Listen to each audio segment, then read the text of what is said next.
குட்டீஸ் and friends எல்லாரும் எப்படி இருக்கீங்க? Welcome back to my channel.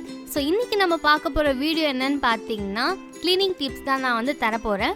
So நம்ம வீட்டில் வந்து இந்த மாதிரி பாத்ரூமில் வந்து பார்த்திங்கன்னா பக்கெட் அண்ட் தென் மக்கு, ஸோ இதுக்கு மேலெல்லாம் வந்து பார்த்திங்கன்னா கொஞ்சம் வெள்ளை வெள்ளையாக இருக்கும். ஸோ அது என்னென்னு பார்த்தீங்கன்னா நம்ம யூஸ் பண்ண ஸோ இந்த மாதிரி வந்து எல்லா வீட்லேயுமே பார்த்திங்கன்னா ஜென்ரலாக வந்து இருக்கும்.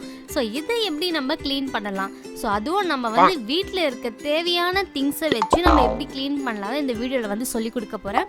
ஸோ ஃபர்ஸ்ட் நம்ம என்ன பண்ண போகிறோம் பார்த்தீங்கன்னா, ஸோ நம்மளுக்கு தேவையான திங்ஸ் என்னென்னு ஃபஸ்ட்டு பார்க்கலாம்.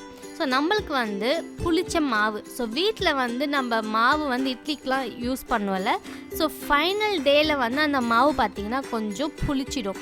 ஸோ அந்த மாவை நம்ம வந்து கீழே ஊற்றாமல் இந்த மாதிரி வந்து மக்கு அந்த பக்கெட்டுக்கு எல்லாமே நம்ம வந்து க்ளீன் பண்ணுறதுக்காக யூஸ் பண்ணிக்கலாம். இப்போ வந்து பார்த்திங்கன்னா வெறும் புளிச்ச மாவு மட்டும் இருந்துச்சுனாலும் ஓகே.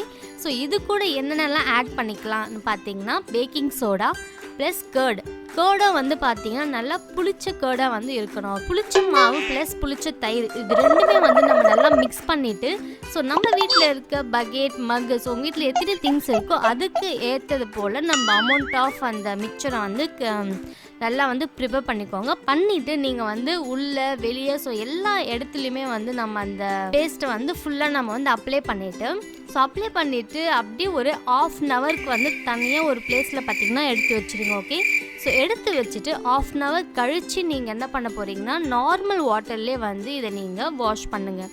ஸோ வாஷ் பண்ணும்போது உங்களுக்கு அமேசிங்கான ஒரு ரிசல்ட் வந்து கண்டிப்பாக கிடைக்கும். ஸோ நீங்கள் வீடியோவில் பார்த்துட்ருக்க வந்து 100% உண்மை தான். ஃபஸ்ட்டு இருக்க மக்குக்கும் இப்போ இருக்க மக்குக்கும் வேறு லெவல் டிஃப்ரென்ஸ் கண்டிப்பாக தெரியும். ஸோ எனக்கே வந்து ரொம்ப அமேசிங்கான ஒரு ரிசல்ட் வந்து வந்திருக்கு. ஸோ நீங்களும் வந்து கண்டிப்பாக ட்ரை பண்ணி பாருங்கள். Okay, so next interesting and க்யூட்டான வீடியோவில் பார்க்குறேன். அது வரைக்கும் பை பாய்.